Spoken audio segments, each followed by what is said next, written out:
Karena orang mau melakukan apa saja demi vitalitas, demi kemudahan, demi hidup kembali.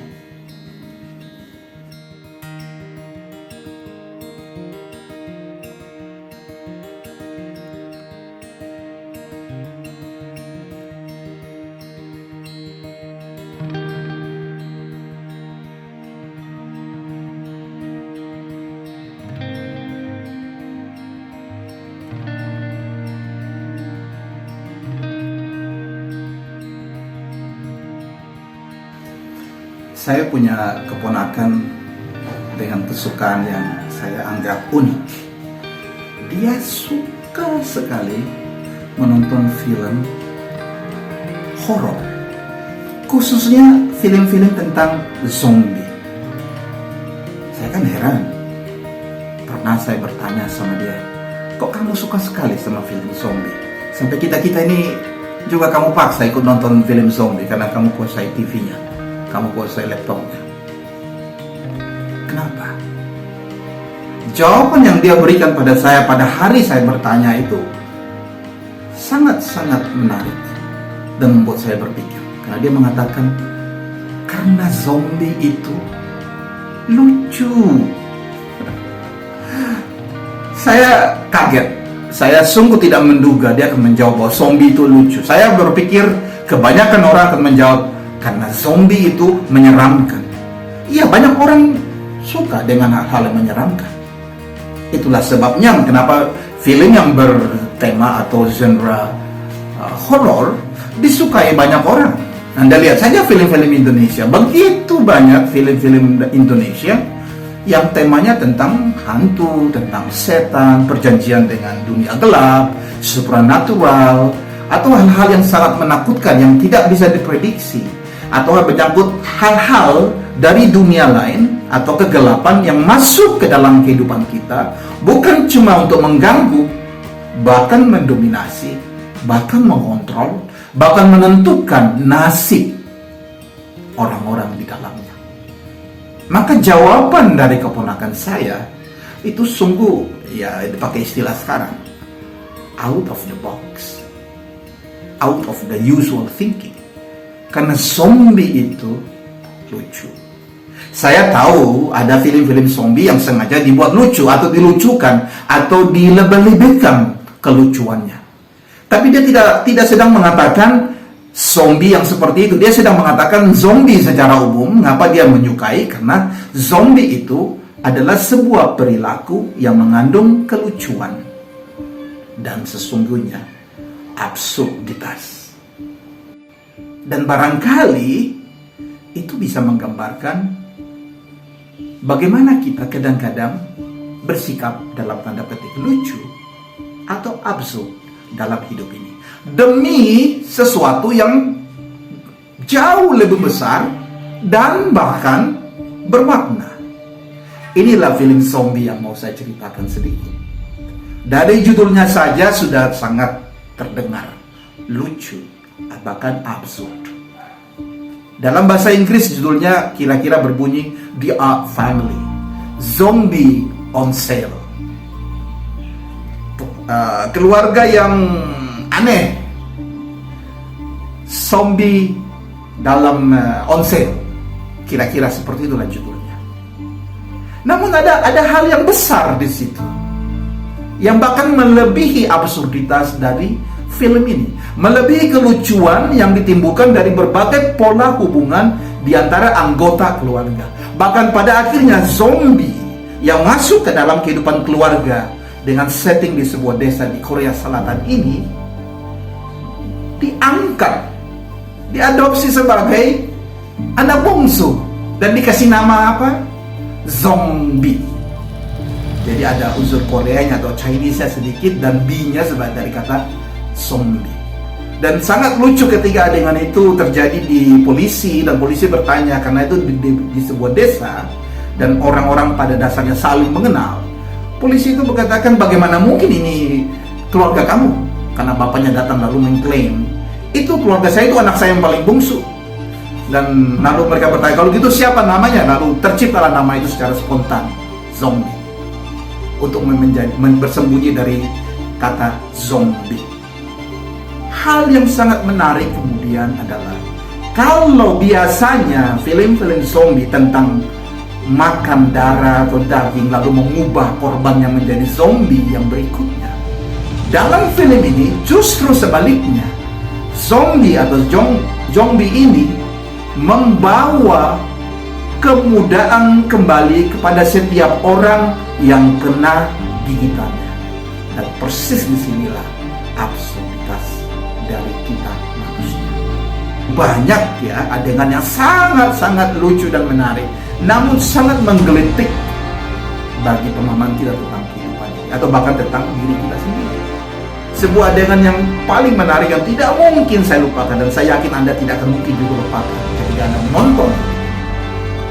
Ketika orang-orang tua di desa itu, ketika mengetahui bahwa zombie ketika dia menggigit lalu menghasilkan kemudahan sel-sel bagi orang yang digigit, orang yang tadinya tidak punya energi, tulang-tulangnya sudah rapuh atau mungkin sudah osteoporosis karena mereka orang-orang tua ya di desa, lalu tiba-tiba menjadi kuat, menjadi pelari. Orang yang tadinya istrinya harus bekerja keras di ladang karena sang suami sudah sangat usur, sudah tua dan tidak bisa membawa barang-barang lagi. Lalu tiba-tiba suaminya datang berlari lalu mengatakan, mari biar saya angkat sayur-sayur tersebut. Sungguh menjadi kehebohan yang luar biasa di desa itu. Dan adegan ini ketika orang-orang tua datang dan memberanikan diri digigit oleh seorang zombie. Dan akhirnya karena mereka saling dorong-mendorong karena masih takut siapa yang harus mendahului, dan tentu saja takut membayangkan gigitan atau taring-taring zombie. Ada seorang tua yang bahkan memakai gigi palsu. Dia mengatakan, kalau begitu saya yang mendahului. Dan semua orang menyingkir, dan dia datang dengan tertati-tati, mengunculkan tangan melewati ada jendela kecil untuk digigit sama zombie di dalam. Dan kemudian zombie itu juga bingung, ini tangan ini mau diapain itu. Lalu saudarinya, dalam tanda petik ya, saudarinya mengatakan ayo, atau saudaranya mengatakan ayo gigitlah, bukankah ini yang kamu sukai makan. Tapi dia tetap masih bingung. Jalan keluarnya adalah, Anda juga menyukai hal ini, saya juga suka menyukai hal ini. 3 huruf A, B, C. Saus ABC. Jadi putrinya, saudara putrinya ini, saudarinya ini kemudian menuangkan saus di tangan orang yang paling tertua di desa yang sudah tidak punya gigi lagi, supaya zombinya lalu menggigitnya, makan seolah-olah seperti makan sosis. Ini adegan yang sangat lucu, namun begitu absurd, saking absurdnya, maka dia sangat bermakna. Karena orang mau melakukan apa saja demi vitalitas, demi kemudahan, demi hidup kembali. Hal yang sangat absurd. Namun di balik itu ada makna yang sangat besar. Saya ulangi lagi. Ini adalah dorongan yang sangat manusiawi. Ini adalah dorongan yang sangat natural, instinktif. Orang mau melakukan apa saja asalkan hidupnya kembali. Orang-orang tua di desa itu, dan dipelopori orang yang bahkan sudah tidak punya gigi sama sekali, dia mau melakukan apa saja, termasuk digigit di dalam oleh seorang zombie, termasuk berhadapan dengan taring-taring pemakan daging yang seharusnya sangat mengerikan. Karena dia percaya ini sebuah tindakan yang bermakna. Beberapa kali saya menghadapi situasi ketika klien saya yang saya bantu, saya fasilitasi dalam proses terapi, mereka berada dalam situasi hidup yang sangat absurd, yang kehilangan makna, yang kehilangan pegangan, yang orang bertanya, inikah hidup itu? Jika inikah hidup itu, untuk apakah hidup itu? Namun tergencet di balik hal ini selalu ada dorongan ibarat lilin yang hampir mati, namun tidak padam. Berkedap-kedip, namun masih bertahan. Yang berharap, ataupun ketika harapannya itu telah hancur berantakan, tetap masih ada nyala kecil dari serpihan yang paling kecil sekalipun, bahwa saya tetap mau hidup.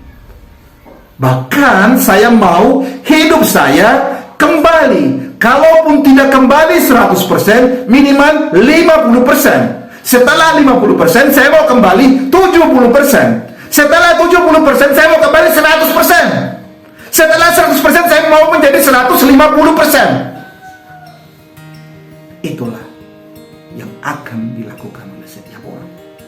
Ada kalanya cahaya ini sudah begitu lemah, sehingga dengan tiupan angin sedikit saya selalu padam. Sungguh pada titik itu, jikalau Anda sampai menghadapi situasi seperti itu, selalu percaya dan balik selalu cara melihat. Bahkan ketika lilin saya ini, lilin kehidupan saya ini, dengan sekali tiupan yang paling lemah sekalipun, pasti padam.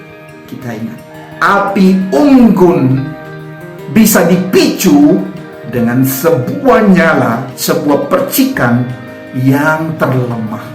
Api unggun bisa dipicu bahkan oleh percikan yang paling lemah. Tentu saja kadang-kadang Anda memerlukan pertolongan atau mungkin orang yang tepat untuk itu. Namun selalu percayalah, Anda tak peduli dalam situasi apa, lilin kehidupan Anda sekecil apa, selalu bisa menjadi api unggun kemudian. Film Zombie Onsen mengandung begitu banyak twist, kita katakan, begitu mengandung banyak hal tidak terduga di dalamnya. Anda akan temukan, Anda akan menemukan betapa menariknya dan betapa cerdiknya sutradara di dalam meramu berbagai hal yang simpel. Suasana pedesaan, orang-orang yang lugu, yang spontan, yang saling mengenal, yang punya hati yang tulus juga, ataupun ada hubungan-hubungan yang sifatnya agak eksploitatif di dalamnya, namun menghasilkan racikan sinematik yang luar biasa, sekaligus merefleksikan dorongan untuk hidup dari setiap orang. Saya percaya kita bisa selalu menghidupkan hal itu. Terima kasih untuk perhatian Anda. Selalu ingat, Anda jadi berkat dunia.